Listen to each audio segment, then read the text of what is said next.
Ја слушате програмата Низ Светото Писмо.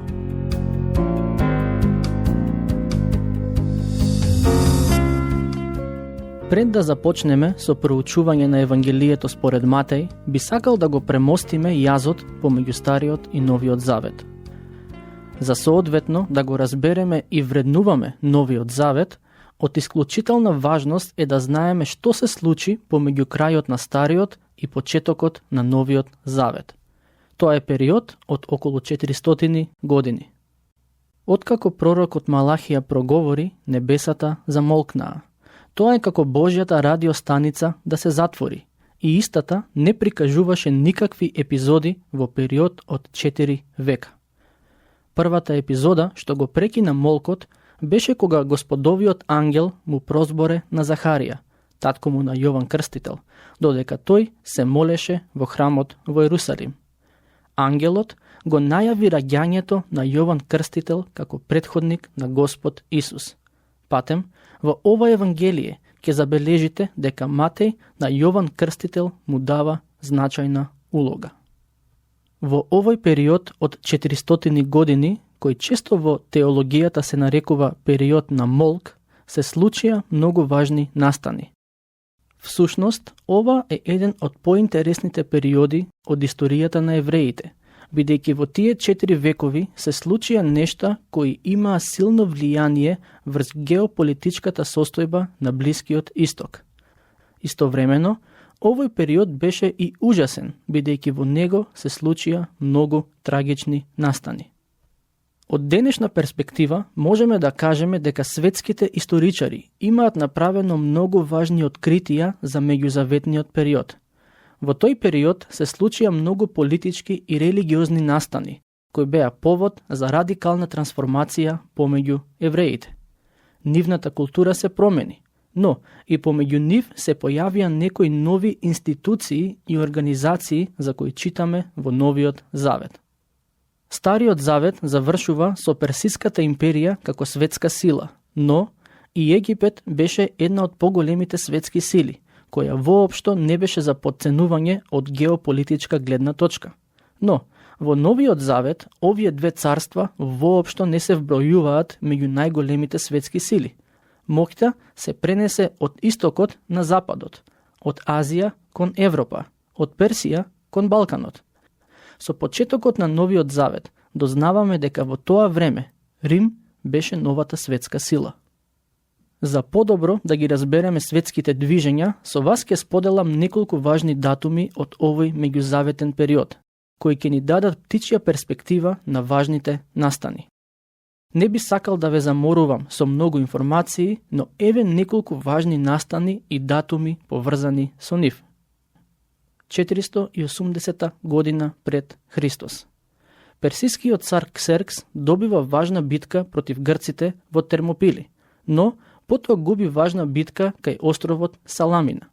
Според некои историски записи, тој ја изгубил битката поради лошите временски услови и со тоа се става крај на истокот како доминантна светска област. 333 година пред Христос.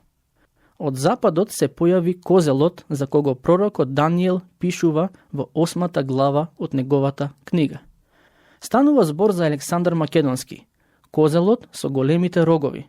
Тој ги предводеше македонските сили во победа против персијците во битката кај Ис. 332 година пред Христос. Александар Македонски го посетува Ерусалим.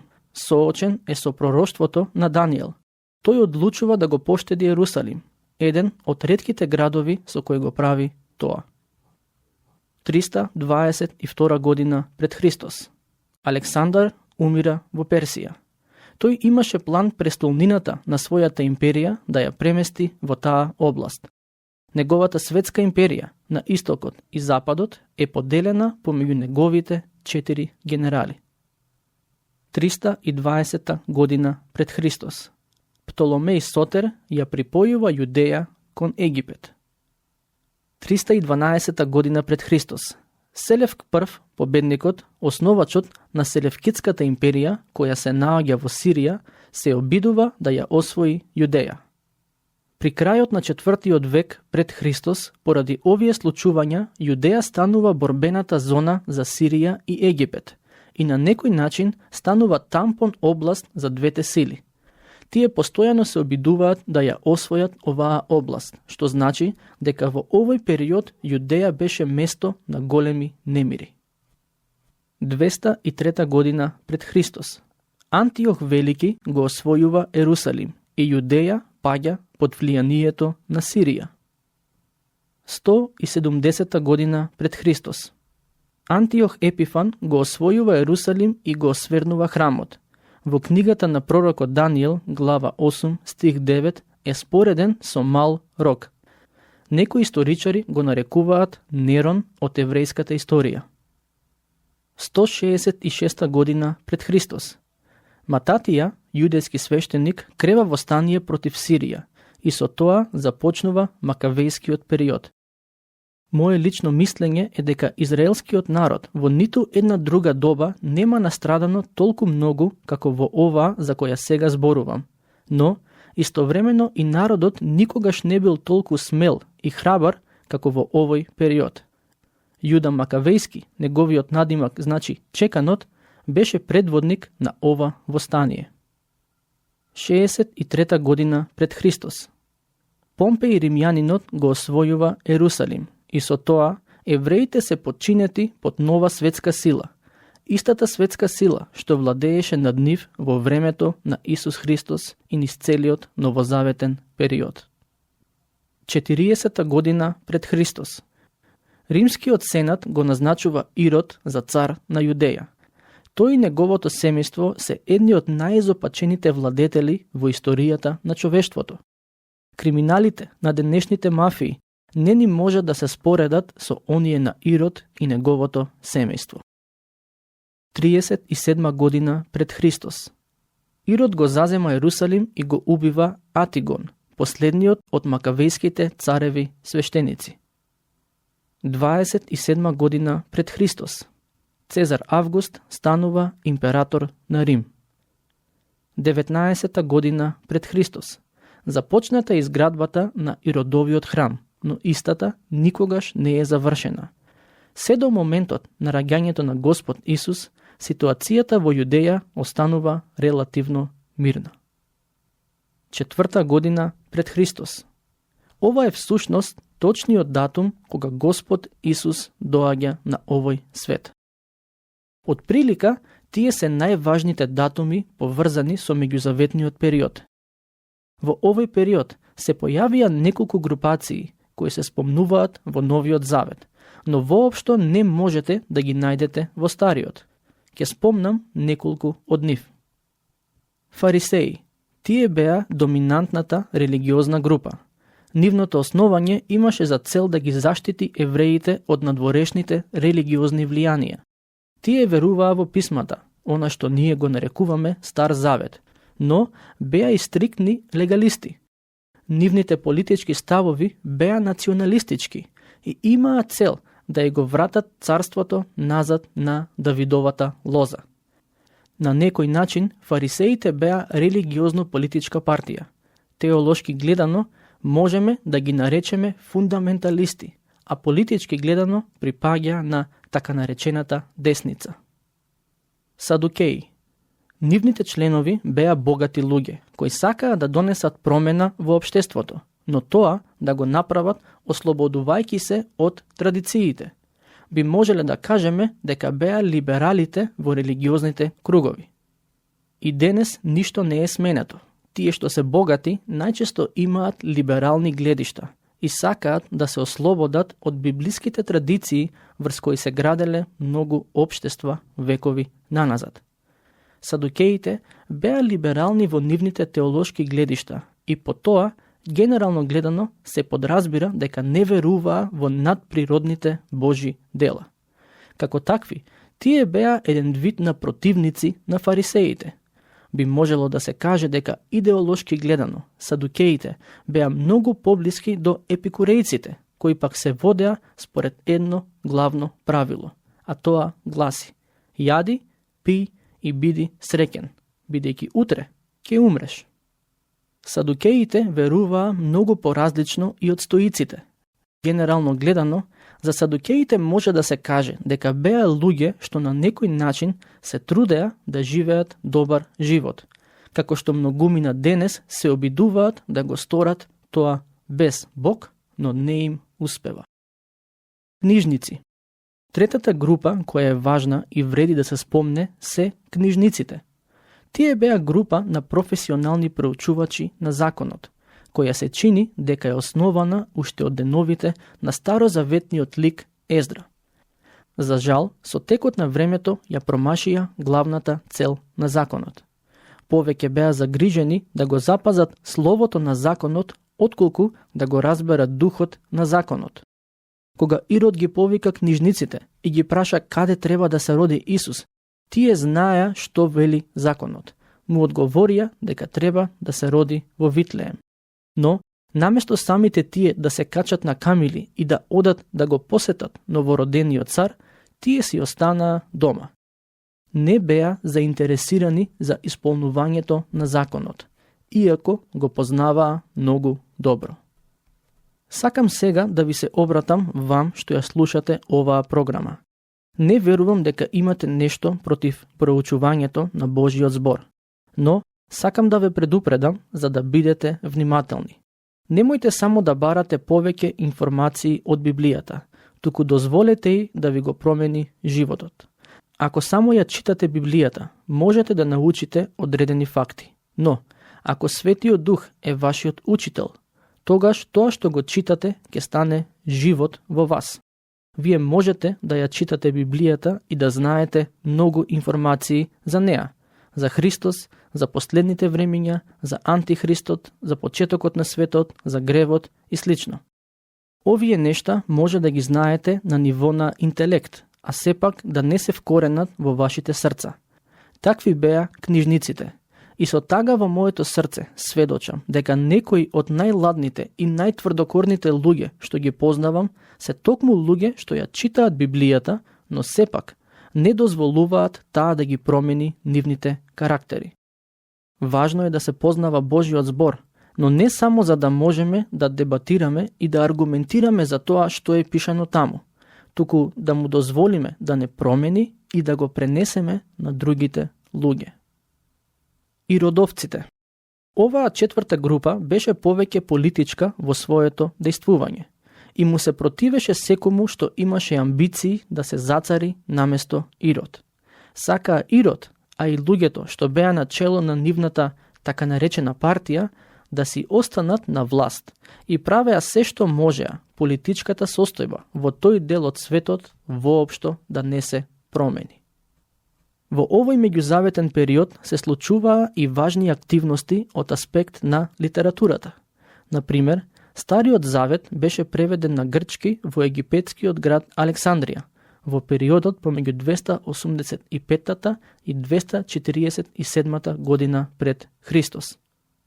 За преводот беа одговорни по 6 члена од секое од израелските племиња, што значи дека 72 преведувачи работеа на преводот, кој стана познат под името Септуагинта, односно 70-те. Ова е превод што дури и апостолот Павле го користел своевремено. И апокривните старозаветни книги беа напишани во овој период.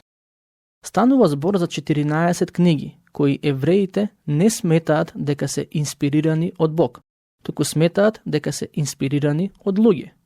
Како такви, овие книги може да бидат поучни во некои аспекти, но сепак го немаат истиот авторитет како останатите старозаветни книги. Како што спомнав претходно, ова е период што се одликува со така наречен Божи молк. Причината за тој молк беше подготовката за Христовото доаѓање, а преку 4 евангелија Бог ја пренесе пораката за Христовото доаѓање на 4 различни групи луѓе. Прво, Евангелие според Матеј. Тоа беше напишано директно за израелскиот народ. Напишано е првично за евреите, односно за оние што имаат некакво познавање на писмата. Второ, Евангелие според Марко. Пишувано е до римјаните, кои беа луѓе познати по активност, акција, ред и поредок, и веруваа дека само преку редот и законот може да се воспостави некаква контрола. Но, со текот на времето, римјаните сфатија дека колку и да се важни редот и законот, сепак не се доволни за со нив да се владее во мир. Ним им беше потребен Христос, оној кој исто така веруваше во закон и ред, но исто така понуди и простување на гревовите и милост и благодат. Марко им пишува на римјаните за да им покаже дека Христос е тоа што ним им е потребно. Трето, Евангелието според Лука е напишано за грците, односно за мислителите. Четврто, Евангелието според Јован е напишано првично на верниците, но исто така и на така наречените трагачи по вистината, не само во тоа време, туку и на оние што до ден денешен копнеат по ослободување. Ова Евангелие им е напишано на оние што копнеат по религија, но Јован сака да им каже на таквите дека тие имаат потреба од Христос, а не само од религија. Ако римјанинот, кој сака моќ и сила, има потреба да слушне за моќниот и силен спасител, трагачот по вистината има потреба да слушне за оној кој може да ги исполни сите негови мисловни и духовни потреби, а тоа може да го стори само Господ Исус Христос.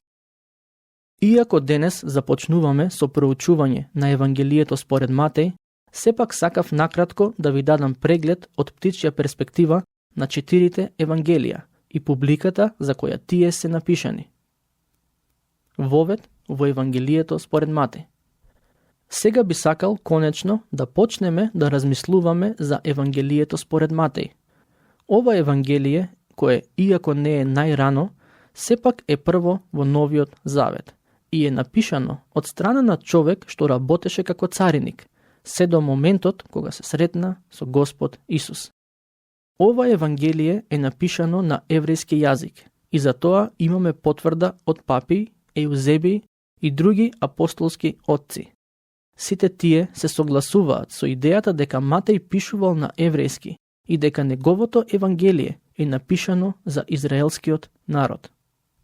Немам многу време да елаборирам на оваа тема, но верувам дека Бог ги подготви израелците за доаѓањето на Христос. И самиот Господ Исус рече дека спасението е од евреите. Евангелие според Јован, глава 4, стих 22. Еден познат германски историчар има изјавено дека Бог го прати спасителот преку Израел. Спасението дојде преку нив, но спасението не дојде само за нив, туку и за неевреите, бидејќи и ним им е потребно. На целиот свет му е потребно спасението. Како што ќе почнеме да ја проучуваме оваа книга, ќе сватите дека е навистина неверојатна. Според мене, оваа книга е клучна, бидејќи е добар мост помеѓу двата завети и многу често се навраќа на пророштвата запишани во Стариот Завет. Во Евангелието според Матеј се спомнуваат и некои теми кои во ниту едно друго Евангелие ги нема. Например, во Матеј 16:18 Господ Исус вели: "На овој камен ќе ја изградам мојата црква." Матеј, Марко, Лука и Јован не го спомнуваат зборот црква во своите Евангелија. Дури и Ренан, францускиот скептик, има изјавено дека ова Евангелие е најважната книга на христијанството, најважната книга кога било напишана. Сето тоа ни е дадено нам денес преку еден човек, кој работеше како цариник, беше омразен помеѓу евреите, но Господ му го смени животот и му даде инспирација да го донесе Евангелието помеѓу евреите. Во ова Евангелие ни е представена Божјата програма за спасение на светот. Фразата Царството небесно е израз што е доста карактеристичен за ова Евангелие. Самата фраза се користи 32 пати, а зборот царство 50 пати. Драги пријатели, соодветното разбирање на изразот Небесното царство е од исклучителна важност за толкувањето на ова Евангелие, а и на самата Библија. Сакам да појаснам нешто. Зборот царство и зборот црква не се зборови со исто значење. Тие не се синоними. Црквата ќе биде дел од царството, но не е царството. Како што еден град е дел од држава, но не е целата држава, така и црквата ќе е дел од царството, но не е царството. Значи црквата е во царството, но небесното царство, едноставно кажано и за тоа ќе размислуваме кога ќе дојде време, е владеењето на небото врз земјата. Знам дека некои теолози нема да се согласат со оваа изјава или ќе речат дека оваа дефиниција за небесното царство е многу комплицирана. Но јас сум проповедник и сакам да ги поедноставувам нештата. Небесното царство представува владеење на небото врз земјата. Тоа е главната тема на Евангелието според Матеј, бидејќи оној кој го воспостави небесното царство е токму Господ Исус Христос. Во Евангелието според Матеј има 3 важни говори и сите се однесуваат на царството. Прво, ја имаме беседата на гората и во неа се обработува законот на небесното царство. Според мене, во неа се спомнати само дел од законите и правилата што ќе владеат при целосното воспоставување на небесното царство. Вториот говор се мистериозните параболи во Матеј глава 13. Таму Господ Исус вели дека царството е како сејач, како си напало зрно и така натаму. И третиот главен говор во ова Евангелие е оној кај Маслиновата гора, во кој Господ Исус зборува за последните времиња кои му претходат на небесното царство. Овие 3 говори се од исклучителна важност да ги имате на ум, и ако не ги разберете соодветно, може да ја пропуштите главната поента на самото Евангелие. Денес нема да размислуваме во детали за небесното царство. Нема да имам време да навлезам во таа вистина, но ова Евангелие може да се подели и на поинаков начин, согласно темите што се обработуваат во него. И тоа, под 1, личноста на царот, под 2, подготовката на царот, под 3, пропагандата на царот, под 4, промоцијата на царот, под 5, страдањето на царот и 6, моќта на царот. Сите овие теми се обработуваат во Евангелието, но јас ке се водам според малку поинаква поделба и за неа ќе зборувам во следното проучување на ова неверојатно Евангелие. Се надевам дека повторно ќе ни се придружите. Дотогаш, драги пријатели, Бог нека ве благослови изобилно.